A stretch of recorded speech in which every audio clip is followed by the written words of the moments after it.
G20 की सफल अध्यक्षता कर कश्मीर में मारे गए हमारे देश के जवानों की शहादत पर शोक जताने की बजाय भाजपा मुख्यालय में जश्न मनाते देश के प्रधानमंत्री मोदी जी ने आज मध्य प्रदेश के अंदर चंद वोटों के लिए फिर से सांप्रदायिकता का जहर घोलने का काम किया है। G20 में लोकतंत्र से लेकर भाईचारे की परिपाटी पढ़ाने वाले देश के प्रधानमंत्री जी ने सिर्फ चुनावी फिजा के लिए फिर से हिंदू मुस्लिम की खाई को चौड़ा करने की कोशिश की है, क्योंकि तमिलनाडु के सीएम M.K. स्टैलिन के बेटे द्वारा दिए गए सनातन वाले बयान पर अब मोदी जी भी खुद कूद पड़े हैं, जिसने कहीं ना कहीं आज उनके ओहदे, कद और प्रतिष्ठा को और कम कर दिया है। तो सनातन धर्म को लेकर उन्होंने क्या नफरती बयान दिया है, चलिए आपको विस्तार से बताते हैं। नमस्ते, मेरा नाम सुमित है और आप देश नीति देख रहे हैं।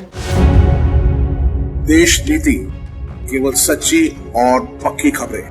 2 दिनों तक G20 समिट की अध्यक्षता करने वाले मोदी जी अब देश में होने वाले विधानसभा चुनावों में इसी G20 के सफल आयोजन का प्रसाद जनता के बीच बांटने पहुंच चुके हैं। लेकिन इस बीच वह एक दूसरा काम भी कर रहे हैं, जिसके लिए वह और उनकी पार्टी खूब चर्चा में रहती है, यूं कहें बदनाम रहती है। प्रधानमंत्री नरेंद्र मोदी गुरुवार को मध्य प्रदेश के बीना से विपक्षी गठबंधन इंडिया पर बड़ा हमला बोलते हुए सनातन विवाद का राग छेड़ देते हैं। यानी G20 में बड़े बड़े लीडर्स के आगे लोकतंत्र और एकता की बात करने वाले मोदी जी चंद वोटों के लिए सनातन पर दिए गए डीएमके लीडर उदयनिधि स्टैलिन के विवादित बयान को मध्य प्रदेश में एक चुनावी मुद्दा बनाने लगे हैं। बिना सोचे समझे कुछ भी बोलने वाले एक डीएमके लीडर के विवादित बयान को जानबूझकर वह इतना बड़ा बना रहे हैं ताकि उन्हें चुनावों में फायदा मिल सके। उन्होंने विपक्ष को घेरते हुए कहा कि कुछ दल समाज को विभाजित करने में लगे हुए हैं,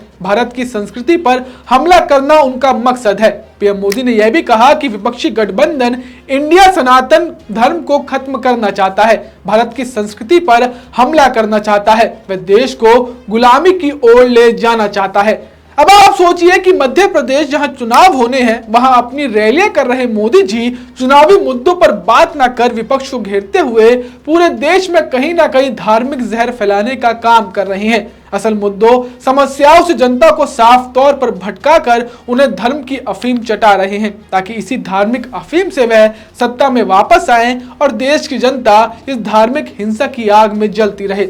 आपको बता दें कि प्रधानमंत्री मोदी ने कहा कि भारत की आस्था पर चोट करना विपक्षी गठबंधन इंडिया की रणनीति है। उन्होंने कहा कि ये लोग सनातन परंपरा को खत्म करना चाहते हैं, ये सनातन को मिटाकर 1000 साल की गुलामी में धकेलना चाहते हैं। उन्होंने कहा कि घमंडिया गठबंधन वाले सनातन संस्कारों और परंपरा को समाप्त करने का संकल्प लेकर आए हैं। जिस सनातन को गांधी जी ने जीवन पर्यंत माना, जिस सनातन ने उन्हें अस्पृश्यता के खिलाफ आंदोलन चलाने के लिए प्रेरित किया, ये घमंडिया गठबंधन के लोग उस सनातन परंपरा को समाप्त करना चाहते हैं।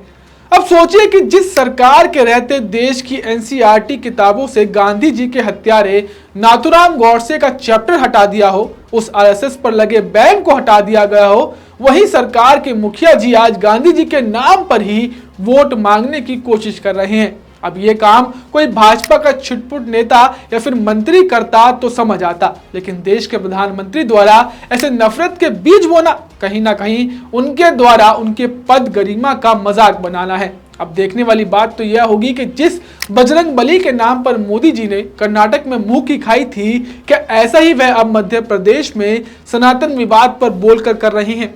आपको क्या लगता है, हमें कमेंट कर जरूर बताएं। साथ ही मध्य प्रदेश चुनाव से जुड़ी सारी अपडेट्स के लिए देश नीति को फेसबुक से लेकर यूट्यूब पर फॉलो कर लें। मिलते हैं आपसे अगली वीडियो में, तब तक के लिए नमस्कार। आपका एक सब्सक्राइब हमारे लिए महत्वपूर्ण है। देश नीति को अभी सब्सक्राइब करें और बेल आइकन को दबाना ना भूलें।